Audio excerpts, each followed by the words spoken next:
Hello, welcome to Anu's రసోయి. ఈరోజు మన అనూస్ రసోయిలో ఒక స్పెషల్ ఏంటంటే, మామూలుగా మన ఇళ్లలో జరిగే శుభకార్యాలకు చేసే భోజనాల్లో తప్పకుండా వేసే కూర అదేనండి, కందా బచ్చలి. క్యాటరింగ్ స్టైల్లో ఎలా చేసుకోవాలో మీకు ఇప్పుడు చేసి చూపిస్తాను. దానికన్నా ముందు కంద అసలు అందులో ఉండే విటమిన్లు అవి కూడా మీకు తెలియచేద్దామన్న ఉద్దేశంతోనే ఈ యొక్క వీడియో చేస్తున్నానండి. మనం నిత్యం వాడే కూరగాయల్లో కంద కూడా ఒకటండి. కందకి ఒక ప్రత్యేకమైన స్థానం కూడా ఉందండి. కంద అందంగా లేకపోయినా కందతో చేసిన వంటకాలు మాత్రం చాలా టేస్ట్గా ఉంటాయండి. కందలో కార్బోహైడ్రేట్స్, ఫైబర్ చాలా ఎక్కువ శాతం ఉంటుందటండి. విటమిన్ ఏ, పొటాషియం, ఇంకా న్యాచురల్ షుగర్స్ చాలా ఎక్కువ ఉంటాయండి. క్యాలరీలు చాలా తక్కువ. అయితే ఈ రోజుల్లో డైట్ చేసే వాళ్ళకి కూడా ఇది చాలా మంచి ఆహారం అండి.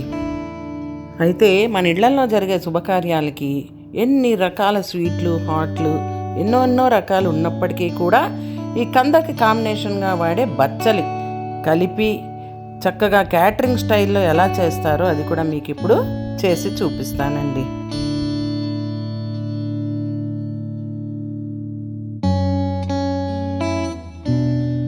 దీనికోసం నేను శుభ్రం చేసిన ఇంకా చెక్కు తీసిన కంద ముక్కలు ఒక 1/2 కిలో తీసుకున్నానండి.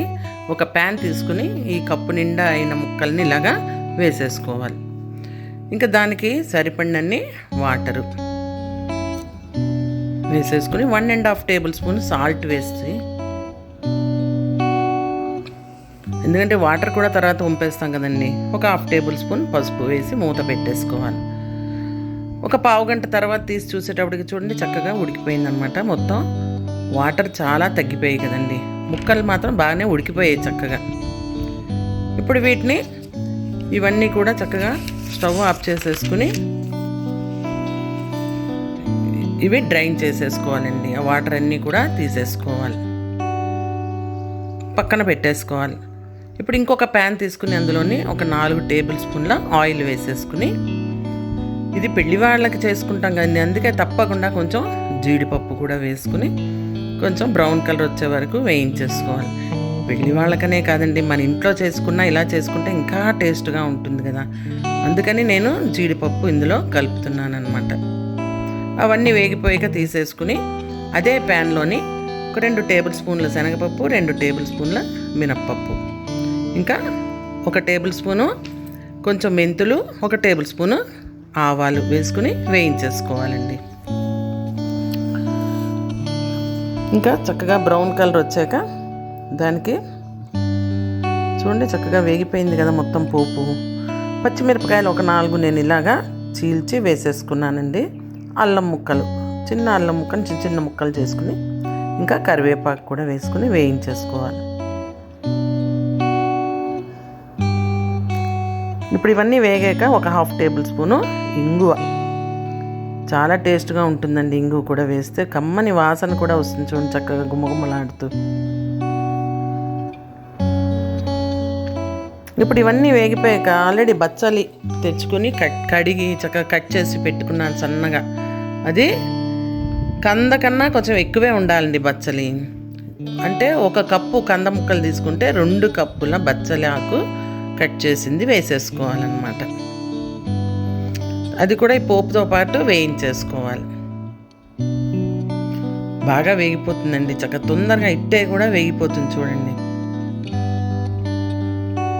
మూత పెట్టేసుకోవాలి, విటమిన్లు అవి పోకుండా. చిన్న మిక్సీ జార్ తీసుకుని అందులోని ఒక 2 టేబుల్ స్పూన్ల నువ్వులు, 1 టేబుల్ స్పూను ఆవాలు, ఒక 2 ఎండుమిరపకాయలు, కొంచెం వాటర్ వేసేసుకుని ఇది మెత్తగా గ్రైండ్ చేసి పక్కన పెట్టేసుకోవాలండి. చూడండి మెత్తగా చక్కగా గ్రైండ్ అయిపోయింది. ఈలోపు ఇక్కడ ఆకుకూర మొత్తం కూడా పోపులోని మగ్గిపోయింది చూడండి.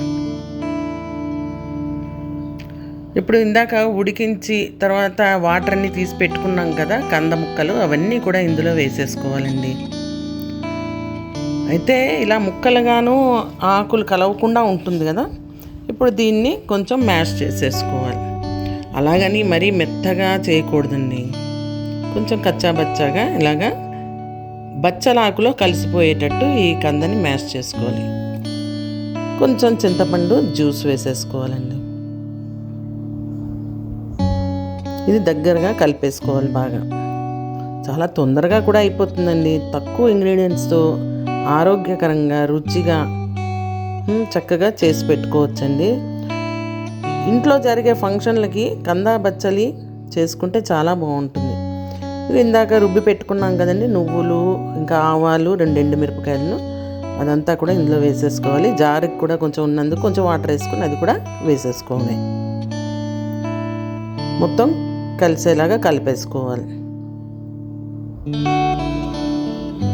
బచ్చలి కూడా చాలా ఆరోగ్యం అండి. ఇంతకుముందు కూడా మీకు బచ్చలాకుతో చేసిన రెసిపీ ఒకటి మీకు చేసి చూపించానండి. బచ్చలిలోని ఐరన్ శాతం చాలా ఎక్కువ ఉందండి, ఆరోగ్యానికి అవసరమైనంత. బచ్చల్లో పోషకాలు కూడా చాలా ఎక్కువ ఉన్నాయి. దీని కాస్ట్ కూడా చాలా తక్కువేనండి. ప్రతి సంవత్సరం మొత్తం కూడా ప్రతి మార్కెట్లో దొరుకుతుంది చూడండి మనకి ఇది.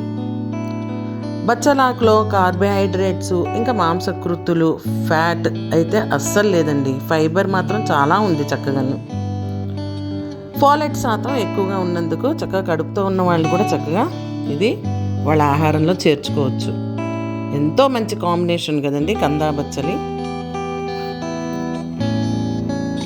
చూడండి చక్కగా దగ్గరగా అయిపోయింది, మొత్తం ఉడికిపోయింది.